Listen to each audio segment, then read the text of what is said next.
Everyone, नमस्ते and welcome back again to my channel.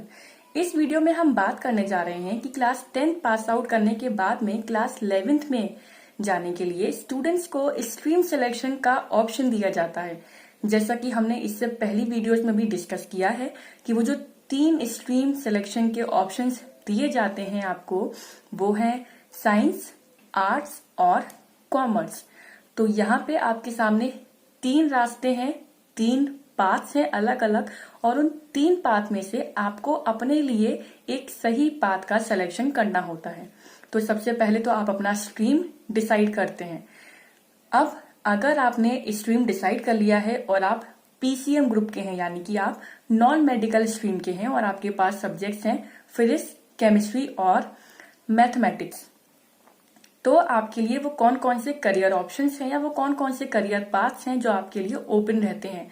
तो देखिए, सबसे पहला जो ऑप्शन है वो है बीटेक का या फिर इंजीनियरिंग का। जब बच्चा मैथ्स ऑप्ट करता है या उससे पहले से भी उसके दिमाग में क्लियर होती है ये चीज, अगर मैंने मैथ्स ली आगे जाके तो मीन्स मुझको बीटेक करना ही करना है, उसके दिमाग में ये वाला जो ऑप्शन होता है ना, वो पहले से ही फिट रहता है। करते हैं कि वो कौन कौन से टॉप इंजीनियरिंग इंस्टीट्यूट्स हैं जहाँ पे आप एडमिशन ले सकते हैं। तो वो है आईआईटीज, एनआईटीज, ट्रिपल आईटीज और इसके अलावा बिट्स पिलानी। अब देखिए, अगर आप आईआईटीज, एनआईटीज या ट्रिपल आईटीज में एनरोल होना चाहते हैं तो इसके लिए आपको जेईई यानी कि जॉइंट एंट्रेंस एग्जाम में अपीयर होना पड़ेगा। इसके लिए 2 पेपर्स होते हैं, आईआईटी जेईई मेन और आईआईटी जेईई एडवांस। अगर हम इसके सब्जेक्ट्स की बात करें तो आपको फिजिक्स, केमिस्ट्री और मैथमेटिक्स, इन तीनों सब्जेक्ट्स को पढ़ना पड़ेगा। लेकिन अगर आप बिट्स पिलानी में एडमिशन लेना चाहते हैं तो आपको बिट सेट एग्जाम में अपीयर होना पड़ेगा, और इस एंट्रेंस एग्जाम में अपीयर होने के लिए आपको फिजिक्स, केमिस्ट्री, मैथमेटिक्स, इन 3 सब्जेक्ट्स के अलावा इंग्लिश और एप्टीट्यूड भी पढ़ना पड़ेगा। तो यहाँ पे अगर आप क्लास 11th में ये डिसाइड कर लेते हैं कि आपको बीटेक करना है, तो आप डिसाइड कर लें कि आप आईआईटीज में एडमिशन लेना चाहते हैं, यानी कि आप जेईई एग्जाम को अपीयर होना चाहते हैं, या फिर आप बिट सेट एग्जाम में अपीयर होना चाहते हैं। अगर आप बिट सेट एंट्रेंस एग्जाम को चूज करते हैं तो आप क्लास 11 से ही इंग्लिश और एप्टीट्यूड के क्वेश्चंस की प्रैक्टिस करना स्टार्ट कर दें। और अगर आप जेईई एग्जाम में अपीयर होते हैं तो उसके लिए आप फिजिक्स, केमिस्ट्री और mathematics subject already class 11th और क्लास 12th में पढ़ रहे होते हैं। तो अगर आप पहले से डिसाइड कर लेते हैं तो आपकी प्रिपरेशन और भी ज्यादा स्ट्रांग हो सकती है। दूसरा ऑप्शन जो आता है वो है आपका आर्किटेक्चर यानी कि बी आर्ट।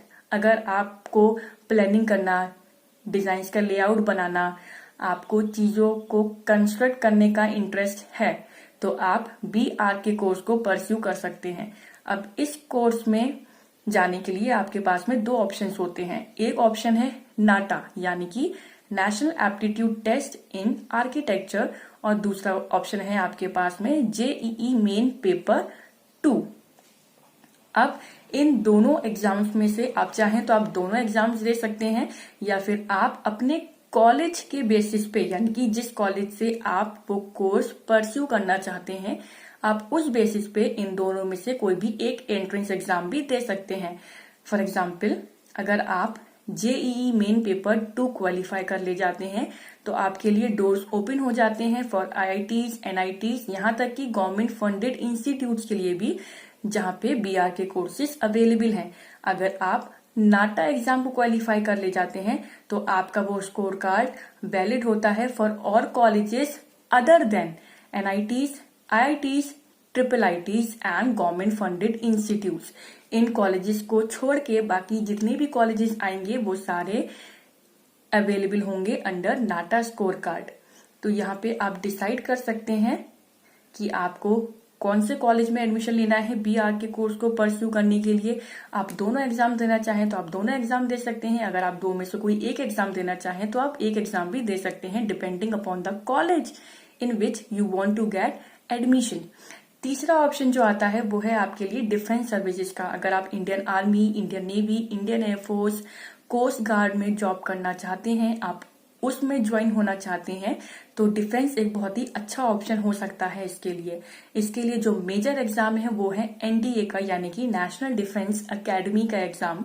और आप ये एग्जाम क्वालिफाई कर ले जाते हैं तो क्लास 12th के बाद में ये एकेडमी ही आपको ग्रेजुएशन कोर्स कंप्लीट करने का मौका देती है। ऑफ कोर्स ये ग्रेजुएशन कोर्स पूरा कराने के लिए फीस भी चार्ज करेगी आपसे। आपको ये 3 ऑप्शंस देगी, बीएससी, बीटेक और बीए। तो आप अपने स्ट्रीम के अकॉर्डिंग कोई भी एक कोर्स परस्यू करके अपना ग्रेजुएशन कंप्लीट कर सकते हैं। और ग्रेजुएशन कंप्लीट करने के बाद में जिसमें भी आपकी स्पेशलाइजेशन होगी आप उसमें अपनी ज्वाइनिंग ले सकते हैं। इसके अलावा सीडीएस का एग्जाम भी है, जिस एग्जाम में आप ग्रेजुएशन करने के बाद में अपीयर हो सकते हैं। इसके अलावा एक एग्जाम और है जो है एफ-कैट का, यानी कि एयरफोर्स कॉमन एडमिशन टेस्ट। ये टेस्ट फेमस है। अगर आप फ्लाइंग ब्रांच में जाना चाहते हैं या आप ग्राउंड ड्यूटी ऑफिसर की तरह वर्क करना चाहते हैं या आप लॉजिस्टिक्स में जाना चाहते हैं तो इन सब फील्ड में वर्क करने के लिए आपको एफ-कैट एंट्रेंस एग्जाम में अपीयर होना पड़ेगा। जो ऑप्शन आता है वो है साइंटिस्ट या फिर रिसर्च फेलो का। आप अगर क्लास 12 के बाद चाहें तो आप बीएससी डिग्री भी ले सकते हैं, जैसे कि BSc honours in chemistry, BSc honours in physics या फिर BSc honours in mathematics. Honours का मतलब होता है कि आपको उसी सब्जेक्ट में स्पेशलाइजेशन दी जाएगी। तो ऑनर्स डिग्री लेने के बाद में आप अपना मास्टर्स भी परस्यू कर सकते हैं उसी ऑनर्स डिग्री में। और उसके बाद में आप चाहें तो आप एज अ लेक्चरर भी वर्क कर सकते हैं। आप पीएचडी में एनरोल होना चाहें तो आप पीएचडी के कोर्स को भी परस्यू कर सकते हैं। आप सीएसआईआर नेट के एग्जाम को दे सकते हैं और उसके बाद में आप रिसर्च फील्ड में भी वर्क कर सकते हैं। आप चाहें तो आप एज अ प्रोफेसर भी वर्क कर सकते हैं। यहाँ पे बस आपको डिसाइड ये करना है कि आपका इंटरेस्ट किस में है। आप टीचिंग में जाना चाहते हैं या आप रिसर्च सेक्टर में वर्क करना चाहते हैं, और उसको डिसाइड करने के बाद में आप अपना आगे का जो करियर पाथ है वो डिसाइड करिए। इसके अलावा मर्चेंट नेवी का ऑप्शन भी अवेलेबल है। अब यहाँ पे बहुत से बच्चे कंफ्यूज हो जाते हैं कि इंडियन नेवी और मर्चेंट नेवी एक ही है, लेकिन नहीं, ये दोनों अलग अलग हैं। इंडियन नेवी मतलब हमारे कंट्री के प्रोटेक्शन में काम करना, प्रोटेक्शन के लिए काम करना, और जो मर्चेंट नेवी है वो इम्पोर्ट एक्सपोर्ट में डील करता है। तो अगर आप मर्चेंट नेवी में एनरोल होना चाहते हैं तो अगेन उसके लिए एक एंट्रेंस एग्जाम है जो कि है IMU CET का एग्जाम।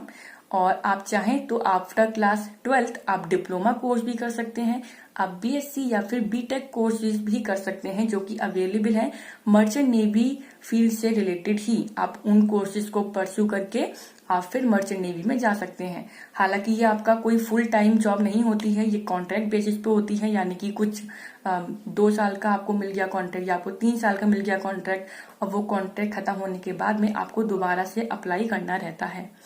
तो ये थे कुछ करियर ऑप्शंस। इनके अलावा भी बहुत सारे करियर ऑप्शंस अवेलेबल हैं, लेकिन ये कुछ टॉप मोस्ट करियर ऑप्शंस हैं। तो आई होप कि ये वीडियो आपके लिए हेल्पफुल रहा होगा। अगर वीडियो पसंद आए तो वीडियो को लाइक करिएगा। जितने भी आपके पीसीएम के ग्रुप के दोस्त हैं उन सबके साथ इस वीडियो को शेयर करिएगा। और अगर आप मेरे चैनल पर नए हैं और अब तक मेरे चैनल को सब्सक्राइब नहीं करा है, then please subscribe my channel and also press the bell icon so that you can get notified for my further videos. Till then, take care.